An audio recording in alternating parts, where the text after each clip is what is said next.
I am again here, this time more confused than I was in the morning. I am presenting my paper. I will read it, sir, like an obedient learner, student of folklore studies in India. And this paper will be presented, and you can read it there also, page-wise, okay? Mr. Chairman, sir, the title of the paper, as you can see, the Stats of Folklore and Oral Discourse in Tribal Societies, a theoretical viewpoint. My endeavor in this brief paper will be to discuss summarily the role folklore and oral traditions play or have played in the present context of tribal communities in India. This is my opinion. This, in my opinion, will show us the status folklore and the folk metaphors have in the actual regularities of these communities and the Indian civilization, both synchronically and diachronically. I am almost certain that the basic paradigm of Indian folklore, particularly tribal folklore, in terms of its multidimensional structure, themes, meanings, function, and the current use seems to be very much shared in almost all parts of the subcontinent. If one fails to see the presence of this paradigm on the surface, it is because it has a substratum status and reveals its nature by a small effort of comparison and interpretation. Although one can explain the historical reasons of this phenomena, yet I believe that this similarity can also be explained by other social phenomena the entire region is famous for. For instance, migrations, diaspora, racial connections, and even polygenetic developments in the form of independent multiple versions in folklore that have taken place on parts of the subcontinent. Discourse has been defined in various ways in many disciplines. Most of these definitions project the defined view and the objectives of the discipline these represent. So, we have not one but many discourses: folk discourse, scholarly discourse, women's discourse, political discourse, racist discourse, colonial discourse, etc. That each discipline must pursue its own objectives through the discourse it generates is not the point here. The main issue is that within this variety of discourses, scholars more often than not heavily depend on the written or verbal behavior to define, explain, and analyze these discourses. One should have no objection to this dependence as long as it fulfills the fundamental needs of conceptualizing discourse as a phenomena not entirely based on verbal behavior. In other words, it involves many more things besides the written text or the utterances. If one chooses to stick to the verbal behavior definition of discourse, as many do, then the entire discourse of the museums, architecture, history of art, the artifacts and colors used in the ritual, body movements of a performance, modern advertisement, cinema, most of the mass culture, and folk designs, and other things in the study of oral tradition, etc., which actually make this phenomena of discourse as a serious entity in many sciences will fall apart, and even after the best efforts, leave the phenomena of studying discourse incomplete as it has happened. Bondijik makes this point clearer when he says, I quote, "Discourse is not a simple enterprise. In its full richness, it involves all the levels and methods of analysis of language, cognition, interaction, society, and culture." I unquote. One needs also to realize that relocating discourse in India from oral to written, from non-power to power, from collective to individual, and from non-ownership to rigid ownership, as one finds in classical written tradition of discourse, despite its excellent qualities in some areas of human inquiry, made discourse a product, a kind of goods, which added, besides the economic and other dimensions, the dimension of power to it. Consider, for example, the following remarks of Michel Foucault. I quote, "In our culture, and doubtless in many others, discourse was not originally a product, a thing, a kind of goods. It was essentially an act placed in the bipolar field of sacred and the profane, the licit and the illicit, the religious and the blasphemous. Historically, it was a gesture fraught with risks before becoming goods caught up in the circuit of ownership. I unquote. The paradigm of historical discourse in India and elsewhere also suffered the same fate as the classical literary discourse. In many senses, these were interchangeable discourses. The palace poet was, unfortunately for us, a historian also.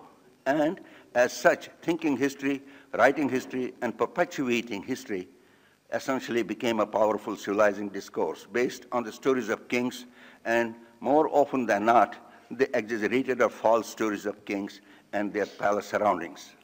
This discourse and this paradigm, I prefer to call it palace paradigm, had no place for the tribal folk or their lore, and has not only misled generations on the Indian subcontinent, but has also blurred the story, the real story of humankind, and helped the hegemony of power and politics and domination, despite many changes that took place from time to time in India. Even in the modern political systems, the status of this paradigm remains by and large unchanged, because the underlying forces of this paradigm and its civilizing potential in its basic structure remained unchanged. We also need to realize that historical discourse concerns the politically unconscious of a society, and it demands that we develop a sense not simply of what has happened in reality, but what also has happened on the psychological, economic, cultural, and other levels to free ourselves of the dictates of other socio-historical texts which have prescribed and ordered our thinking that needs to be disordered if we are to perceive for ourselves the processes that produce social structures, modes of production, and cultural artifacts. These are the basic frames of the historical discourse, a discourse which cannot be studied in a traditional positivist way by studying it from different statistical or strategic angles, but by inventing an ideological code and method which subsumes different approaches so that we can grasp the underlying forces which have caused gaps in history and prevented our understanding of the essence of this important discourse and its civilizing potential. Naturally, this leads one to the important question of what is written and what is oral. I guess most of us know now that the paradigm of written histories has completely relied on the written document or the intentionally created iconic artifact, and has therefore inevitably become a prisoner of the idiosyncratic written testimony that has been created to survive. This element of intention in due course added the dimension of power politics and the hegemony to it, which were used as tools for harming the interests of the marginalized and the powerless, such as the tribals, by perpetuating an order that was not true. So history became a monolithic concept and a discourse of subversion, both with strong subversion, with strong philosophical foundations provided by the complex feudal systems. The discourse of the paradigm of the palace became the civilizing discourse of civilizations. History as a genre became blurred. The strength of a culture and a civilization began to be reckoned only in terms of stone structures, palaces, forts, stone bridges, prisons, and discussed in big books. The metaphor was also extended to wars, conquests, bloodshed, colonization, and slavery. Even today, we define and teach about human civilizations within the confines of the same paradigm. If we find today humankind, particularly on the Indian subcontinent, directionless and in a dilemma, the paradigm of writing histories cannot escape the blame. We need to find ways and means to reverse this paradigm without delaying the issue further. In doing so, we need to find alternative sources of history, writing in a public culture setting so that we can rethink the historical consciousness of the Indian collective subconscious. It is possible only when we decide to trust oral discourse and its potential for performing this task. We need an open communicative action. We need an open communicative action.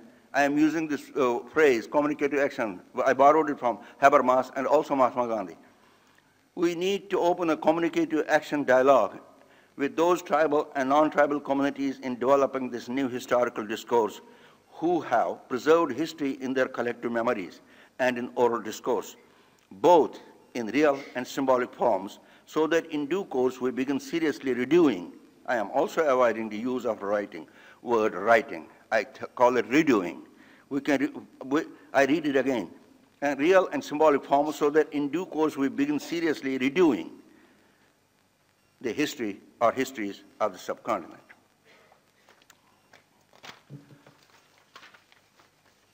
In the Indian context, and I guess in the context of other neighboring countries as well, the palace paradigm, because of the feudal structure of the Indian society, became the ideal of a civil society. Indian collective subconscious structured all its capabilities in terms of this paradigm. This civilizing effect was intentionally made more dangerous and subversive by mixing it with religion and rewards by the powerful and highly influential institutions. Besides the Indian evidences, we have more examples from Weimar Republic and the Nazi Germany, when the essence of oral narrative discourse was subverted for civilizing both children and the adults. One of the important evidences that one can rely upon in the case of Indian literature is the case of Indian literature. India has a long and I suppose a glorious ancient tradition of written literature, the origins of which can be traced to Vedas and other ancient literary works. This long tradition seems to be more than 6,000 years old, yet we find no clear evidence that this mighty literary activity ever addressed the problems of the common folk and the tribal people of this land. Therefore, Indian literature, it would seem, remained imprisoned in the confines of the palace paradigm till the beginning of the last century. One does not find literature, written literature in India. One does not find literature or written literature in India, as I said, at least until the modern times, becoming an instrument, indeed a small instrument of social change.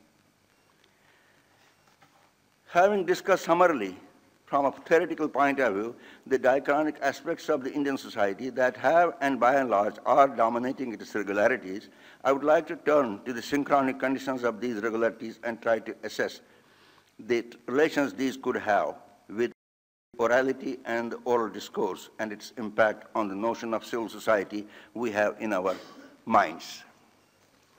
Historical conditions of the Indian subcontinent have made, and not unexpectedly, considering the critical treatment I tried to offer in the above section, a big divide between the literate and the illiterate, and the haves and the have-nots. Most of the population of the country is illiterate. They cannot read and write. I wonder sometimes if 80% people of this country cannot read and write, for whom we are writing books. That's a very big question. Somebody has to answer that. I tried to offer in this above section a big divide between the literate and the illiterate and the haves and have-nots. Most of the population of the country is illiterate. They cannot read and write. Despite the great literary tradition of this country, illiteracy seems to have thrived in every era of history of the country.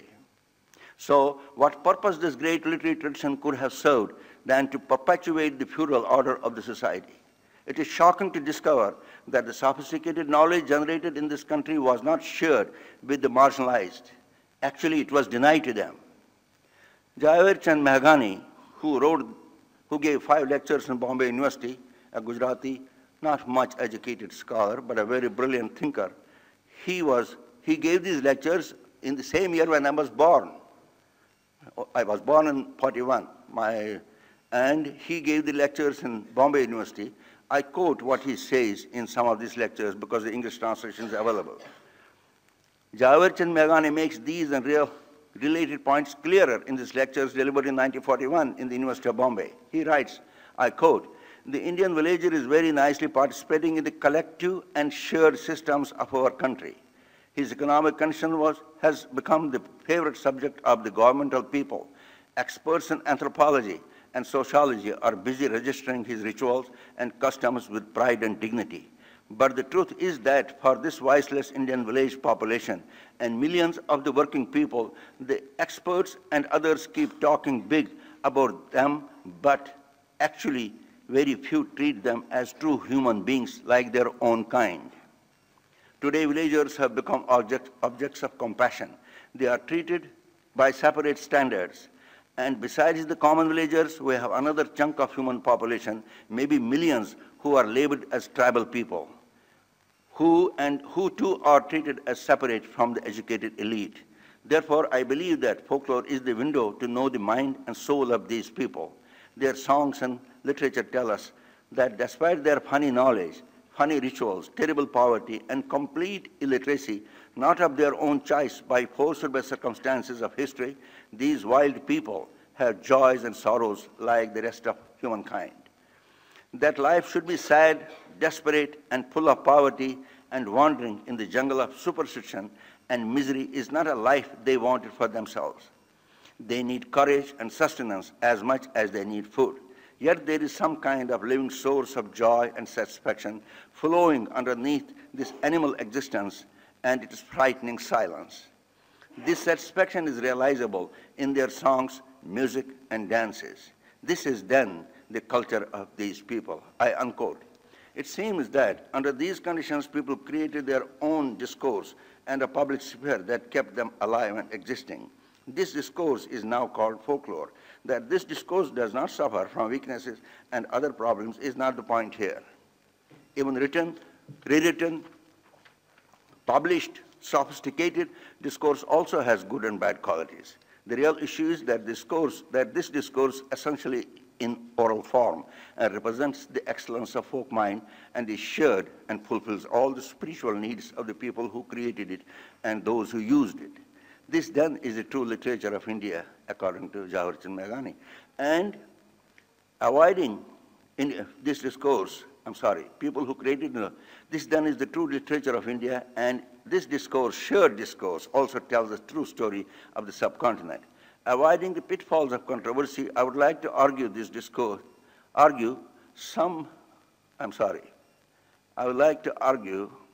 that this discourse of the majority of the people deserves to be given some attention. It demands to be collected, preserved, and studied in its own right. Once we do that, then only can we consider if this discourse has any use for societies in the present condition of the subcontinent. Jürgen Habermas, the famous postmodern thinker, is more optimistic about the concept of civil society than the French school of postmodernism. However, his ideas about a civil society, which he calls public sphere, are similar to Mahatma Gandhi's philosophy of nonviolence and the collective action for the social change. Habermas believes that the system of law holds the ultimate possibility for us to hear and respect each other and to establish a system of governance that can sustain both peace and future. He counts on public discourse, our ability to reason with one another. His theory of communicative action strongly favors the use of oral discourse in the creation of public sphere. The reason, its attributes of sharing, oral existence, and common human concerns. Voice of the voiceless. I think, Mr. Chairman, do I have time or I skip some things which you don't like? I can skip a little. Yes. Will that be all right? Yeah. Yes. We are going to can you please change it to the last one, that is tradition and development sector. You can keep that now. I will conclude this whole thing with these 2 pages, sir. And then we can discuss it. All right, done? Yes. I'll skip those things, which I have already said. It's repetition. Tradition and development. Very often, both the scholar and the layman try to draw blurred lines between the folk traditions and modern development. It is also a very important point that people believe, I think many anthropologists and sociologists believe, they should not be disturbed. They should be kept as they are. As a development will annihilate the folk cultures, and then we will be losing great knowledge and something. I'm against that. So I like to tell you how it works. Very often, both the scholar and the layman try to draw blurred lines between the folk traditions and modern development. Folklore and oral traditions are subsumed as relics of the past, more importantly, backward past, and as such, of no use in the modern process of development and modernization. There seems to be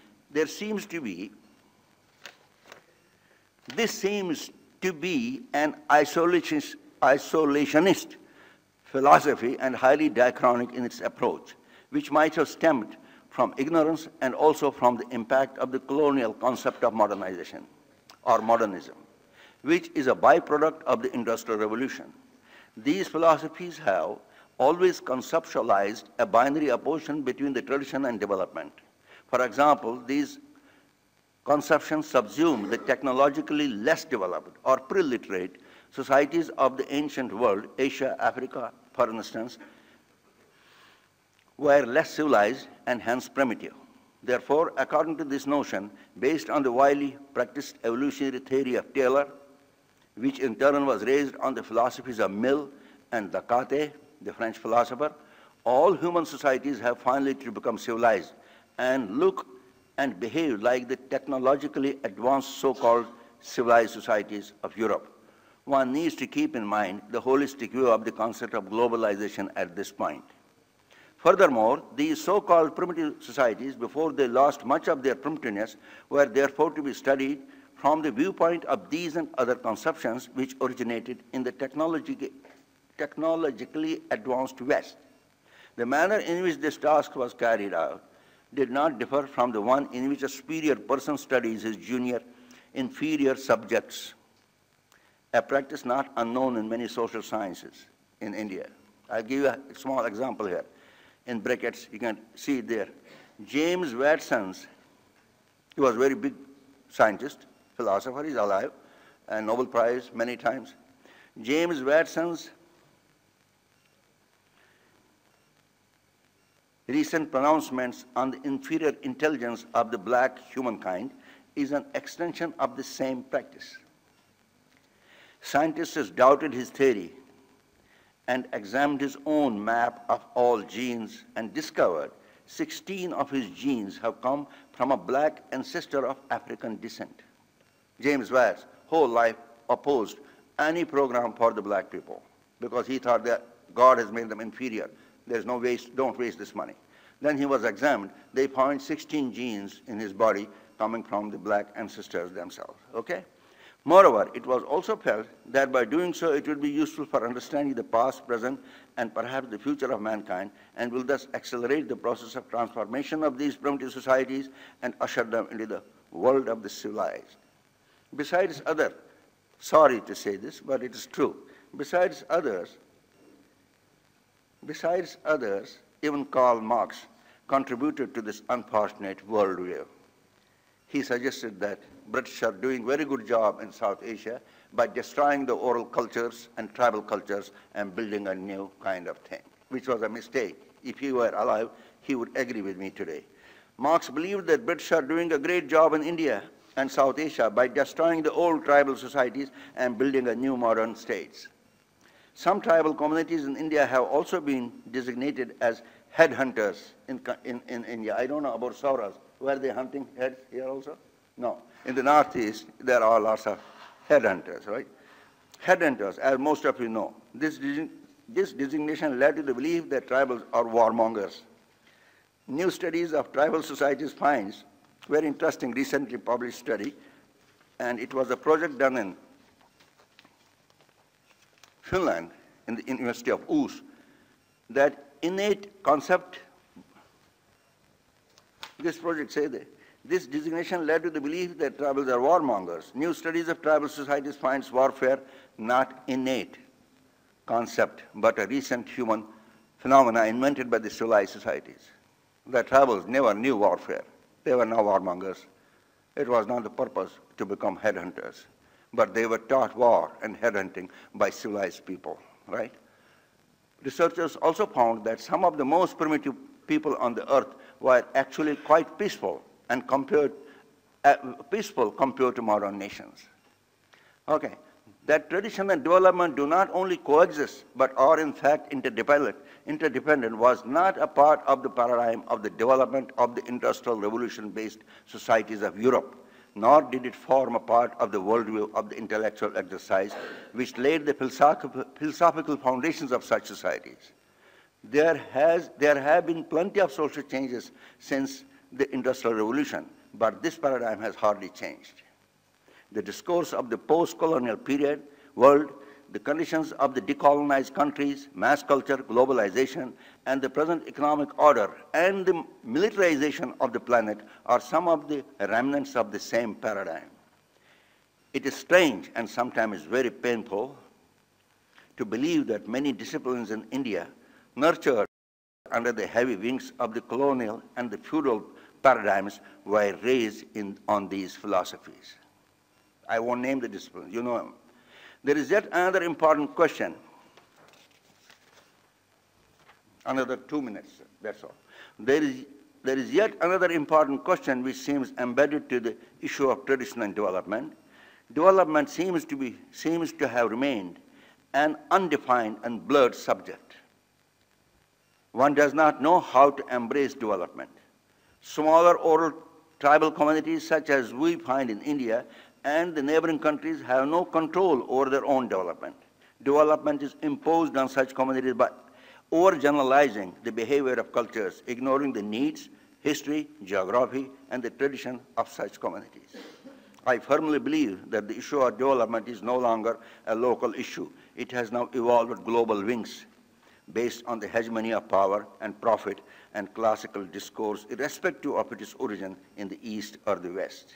Time has come that we learn to relate development to the oral discourse and oral knowledge and the lifestyle of the tribal people who are supposed to benefit from the development. The sad part of the story is that we have chosen to ignore this important precondition of process of development. Thank you very much, ladies and gentlemen.